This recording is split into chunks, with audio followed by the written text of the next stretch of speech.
And I was diagnosed when I was 14 years old. I had just turned 14, actually. I am now 23, and I am very fortunate to be alive. And it is like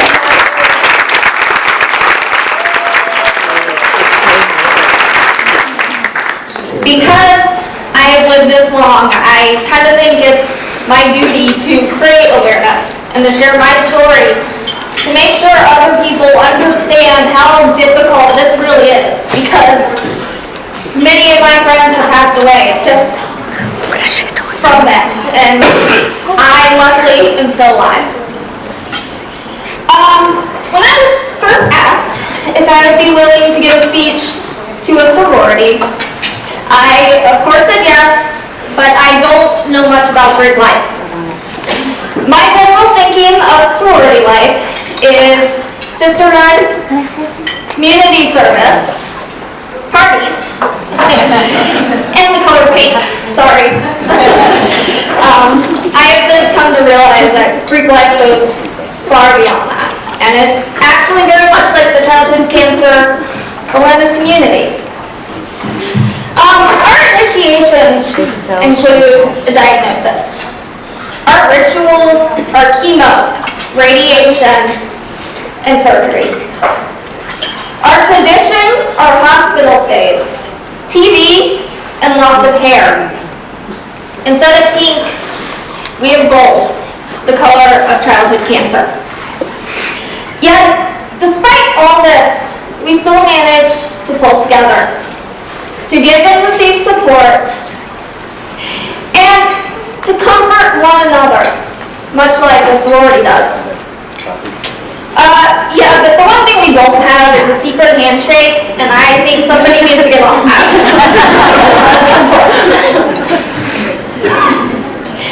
I have been blessed, as you heard, with a wonderful sister, Keaton, who is here with me tonight. Keaton was 9 when I was first diagnosed. She has always been there for me, like sisters are for each other. She's 18, she's looking for men too. Just As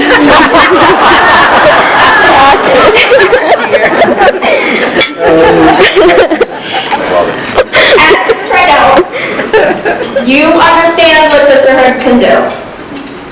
And just by being here tonight, you are now part of my own Sisterhood Alliance. And the Alliance is so many other children who cannot be here tonight. So, together tonight, I think we should all become a part of this alliance. An alliance to fight this disease. Alright? To make a difference for all the kids who have been or will be diagnosed with childhood cancer. I am a survivor of cancer, not just once, but 4 times. I am considered a miracle by some of the best doctors in the country. The statistics say that due to my multiple relapses, my chances of survival were only 5 to 10%. But thanks to my mother and my aunt, who have scoured the internet and all available resources to find doctors who will do what they need to do, I am still alive. I am among the fortunate few to be alive. I have been treated at Children's in Atlanta, MD Anderson in Texas, Sloan Kettering in New York, as well as Emory, of course, and Connecticut Children's. These doctors have told me that I have inspired them to do what they do. And I hope that I can inspire you all as well.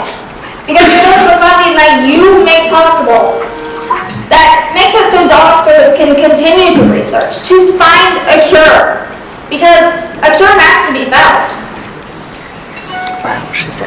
I was diagnosed with bone cancer in February 2006. It was days after my 14th birthday. Until that point in my life, I had white blonde hair, And yes, I was very vain. It was middle school. Shaving off those tresses was one of the most difficult things I had ever had to do. And as my mom fell to the floor, it wasn't just me crying, it was my mom too, because she knew how difficult it was for me. I went through rounds of chemo until I had the surgery that would remove my tumor that June in New York City. This surgery took 25 hours, and it was spread over 2 days. And there was a huge possibility that I wouldn't survive. However, without this surgery, I would have died anyway. I successfully made it through the surgery, as you can see, but it did cause some major complications that I will have to deal with until I die. My tailbone, part of my pelvis, and the lower half of my spine were removed and replaced with titanium rods, screws, and bolts. I was bedbound for 6 weeks, and in that time I did come incredibly close to my doctors and nurses. And to this day, they still receive our Christmas cards. I then spent 6 months in a wheelchair, which is not fun. I also resumed my chemo and then did 7 weeks of radiation. When I finally finished my treatment, my hair grew back, and as you all can see, it grew back brown.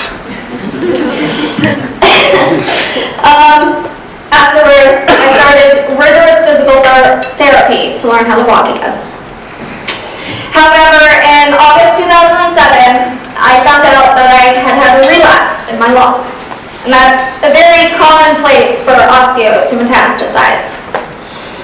I had the lower half of my right lung removed, but then I found out that it had actually come back again in my pulmonary artery not 2 months later.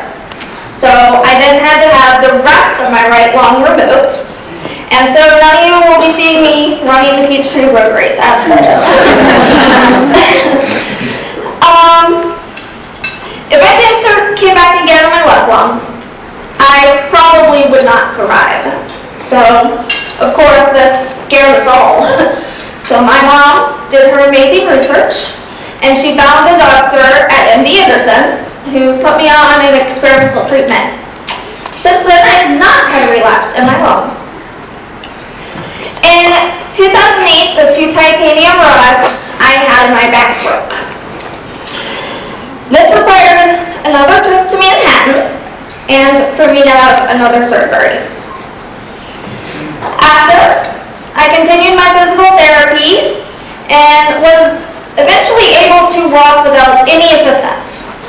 And this was a really big deal for me because the first surgeon we went to see told me that once my tumor was removed, there was no way I would ever walk again. And now I was walking without any help. In the fall of 2008, I was able to go back to school for the first time since I had been diagnosed. I got to enjoy a full year of high school as a junior. It was just so good to feel like a kid again, to feel normal. And I got to experience it for a year, but then I found out that I had had a relapse for the 4th time. Only this time it was in my tibia. I now had to go through the entire protocol again. And my surgery was back in New York, so I now get to sport a titanium rod in part of my tibia and femur and a full knee replacement. After the surgery, I got to enjoy a wheelchair once more, always nice. In 2011, I graduated high school. It was a year later than I should have graduated, but we honestly weren't sure that I would ever see it happen. So it was a good experience, I think. The rods in my back broke once more in 2012, so we had to visit New York City again. And for just a second, try to imagine going to Manhattan multiple can't shop. It kind of defeats the purpose. My surgeon, he ordered, I think he was getting annoyed, he ordered new rods that were thicker and stronger, and then he put 6 of them in my back. I restarted physical therapy again. And a doctor that I had previously seen in New York told me that the farthest I could ever get in walking would be a cane. However, after multiple sessions of hard work, my physical therapist told me that if I did become strong enough, I could eventually walk without a cane. So, I mean, it wouldn't be the prettiest thing, I can tell you that. But it would be nice to be able to walk without having to constantly having to rely on something. In January 2014, I began college for the first time. Living in the dorms, I am finally getting some independence. I am studying to be an elementary school teacher, and I can't wait to share my passion for mentoring and art with children. And I do want to create a culture of compassion for others, especially the disabled. I am excited to find my place in this world, and I want to live the life that I have really fought hard for. And my journey actually lets me inspire others. I have survived. I am one of the fortunate ones, and I am here, and there are so many who are not.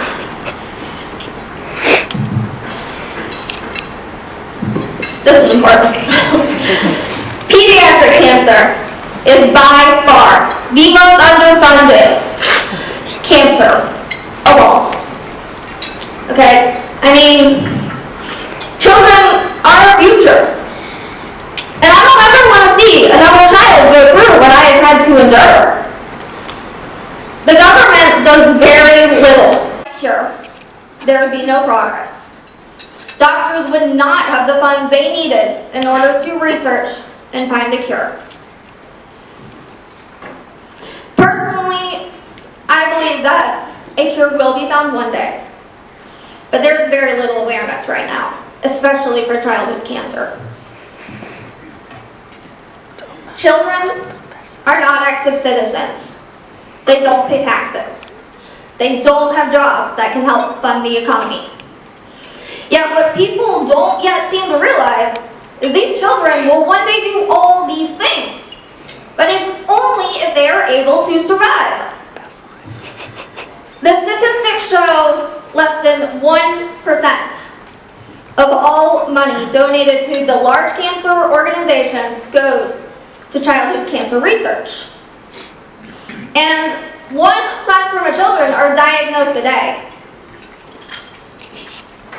I do hope that by speaking to you tonight and sharing my story, that you will be inspired to go out into your own lives and encourage people to help fight this disease. Creating awareness is the key. The other day, I was listening to the radio, and Michael Jackson's song, Man in the Mirror, was on. And he had a line that I really liked. Do you want to make the world a better place? And I think that is exactly the question we need to ask ourselves. I do want to make the world a better place. Look in the mirror. Are you willing to help make the world a better place? Creating awareness? Please help us by donating. This is what I ask of you. Please help us win this battle.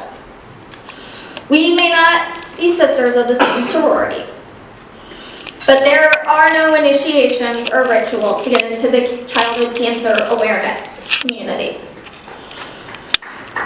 It has been a pleasure to be here tonight with you all, to share my story, and to encourage you to go out and make a difference for children like me who are having to fight for their lives.